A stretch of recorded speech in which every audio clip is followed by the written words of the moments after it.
Hello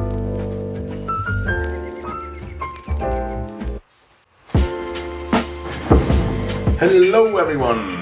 Quick intro today to this episode.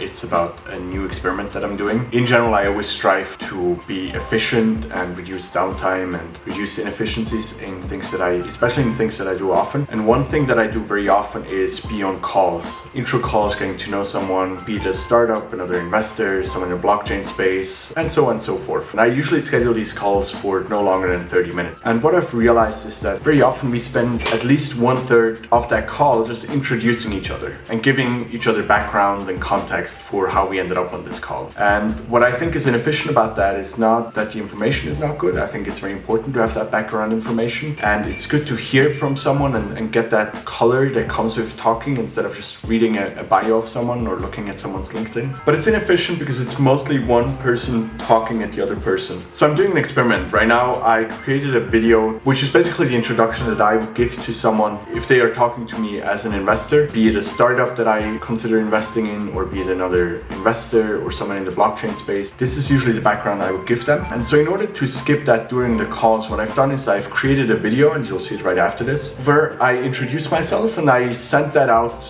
to other parties before we get on the call, typically a few days earlier or when we fix a date and time for the call. So they can go through this at their own speed. They can watch it at twice the speed if they want to shorten the time. They can skip segments if they already know about that or if it's not interesting to them, and they can also go back. I think it's very important to point out that of course we should ask questions and go into more detail and clarify things during the call, but hopefully this will help reduce the amount of intros I do on calls, because I'd much rather listen and talk to someone than just talk about what I've done previously and how I ended up here. Alright, so without further ado, here's the video, and with that, I'll talk to you soon. Hey, if you're watching this, that probably means we are about to get on a call sometime soon. And here I want to give you a quick intro about myself, but feel free to ask questions or ask me to add details or go deeper in anything that I mention here. So my background is technical. I had an interest for computers and technology from a very early age on, started coding at the age of 5, 6, 7, and then started my first company when I was about 14 with a friend of mine called Fabian, who I would later co-invest with. Back then, what really fascinated me about technology startups is that I saw it as a world full of challenges. I had always loved riddles as a kid, and it seemed to me that starting a company provided you with an unlimited amount of challenges to sink your teeth into. My first company was a media/web agency. We started that in our parents' attic and just realized that we were two friends that had some skills that other people wanted, and we had fun working together. Back then we didn't even think we would start a company. So we started doing that and soon had quite a bit of customers and inflow requests. I then went on to study electrical engineering and computer science in Zurich at ETH and HKUST in Hong Kong to really deepen my technical skills. And at the same time during the night, I kept running MediaSign with Fabian. We were quickly able to add a few people to our team and then finally sold the company in 2018. Ever since that moment when I started working on MediaSign and discovered my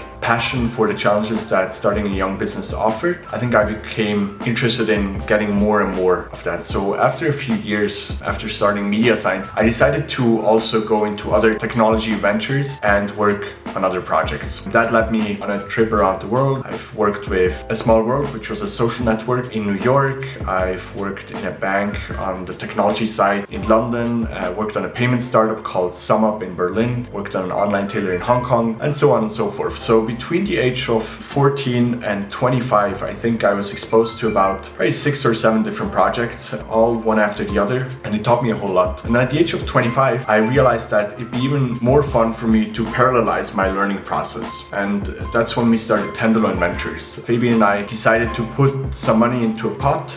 It was a total of, I think, roughly 4 million Swiss francs that we wanted to invest in 10 different companies, and not only invest money, but also invest most of my time into the companies. We saw 2 benefits. Number 1, the startups will get time from someone that they didn't have to pay. They will get a lot of inputs. So with some of these companies, I've helped hire developers, or I fixed some bugs, or we talked a lot about strategy, spent a lot of late nights thinking about how to position the company. And And then second, a benefit for myself, I wanted to learn in parallel. Not only I could share the synergies and learnings with other companies in our portfolio, but also if I would ever step back into the role of being a founder, I would now have a backpack full of experiences from 10 companies instead of just doing one after the other after the other. So we started Tenderloin Ventures, which is a Swiss investment company with the intention to invest in two buckets. Number one, we believed that Amazon would still not enter or penetrate the Swiss market for a few years to come, and that's why we decided to invest in high margin niche markets. The second bucket was a bit less well defined, and there the thesis was just that we want to invest in companies that scale really well. If I had to give you an example what that means, it would mean high degree of automation and use of modern technologies like AI and data science to replace the work that would otherwise have been done manually. Another way to visualize that is that we said the company, once they are up and running, should be able to serve an additional 1,000 to 10,000 users per person that they add on the staff side. So we invested in those 10 companies over the course of about 3 years, and after those 3 years I consciously decided to take a step back from investing to see how my picking was and also to learn from that first batch before we invested more money. At that point I co-founded 3 companies. One, Zentask, which is a productivity tool. Second, Glimpse, which is a company that uses machine learning and artificial intelligence to count drinks and do theft prevention. And then the third company is Dfinity, where I helped the early team set up the foundation here in Switzerland and then scale various parts of their operations. And so for 2 years, 2016 until the end of 2018, I was fully operational with those companies, learned a lot. For example, in Dfinity, we opened a Zurich office and scaled it to roughly 20 people within 6 months. It was a very interesting experience. On the other hand, finding a practical application for machine learning and computer vision algorithms in Glimpse has been super interesting. And then Zentask is a SaaS, a software as a service product that in theory would scale indefinitely because there's no manual customer support or any manual touch points involved at all. So I did that for 2 years, and then at the beginning of this year decided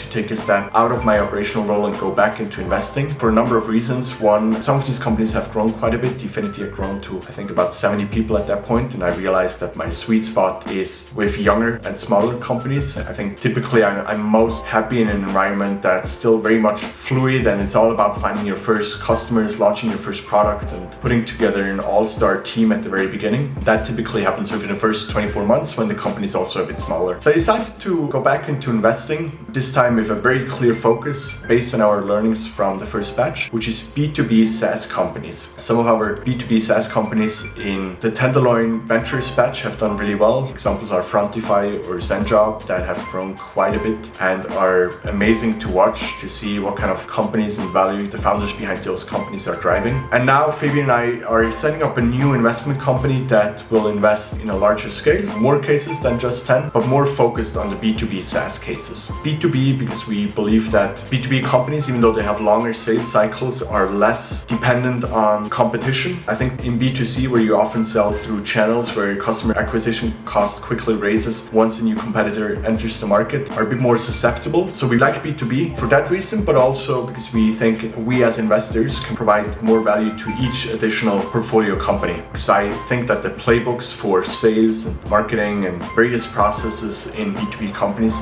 are a lot more similar than B2C companies. And then the second part, SaaS, software as a service product, because it just scales incredibly well. It's something that I'm still fascinated with, and I think it's something that has really only happened within the last, let's say, 5 to 10 years. It has reached a certain scale where products that run completely in the cloud and scale that will have become more common. Personally, as an investor, the way I work with startups is I like to spend a lot of time with you as a founder. I like to not be operational, but have a tight conversation and exchange of thoughts whenever you need me. Typically, that could mean we have workshops or we have board meetings or whatever the formal terminology might be. I like to brainstorm about product, about strategy, about how to hire a team, how to grow your team, how to set up your company in a way that best serves the purpose of your business, but also have very high level discussions about the vision and mission and what it is that drives you and why you want to make this happen. When we invest, typically we invest very early, pre-seed, seed, or Series A. So even if you only have an idea, feel free to come chat with us and let's jam about business ideas and how this could happen. Ticket size, we typically, let's say if it's a seed or Series A investment, we want to invest at least 250,000 Swiss francs or the equivalent thereof,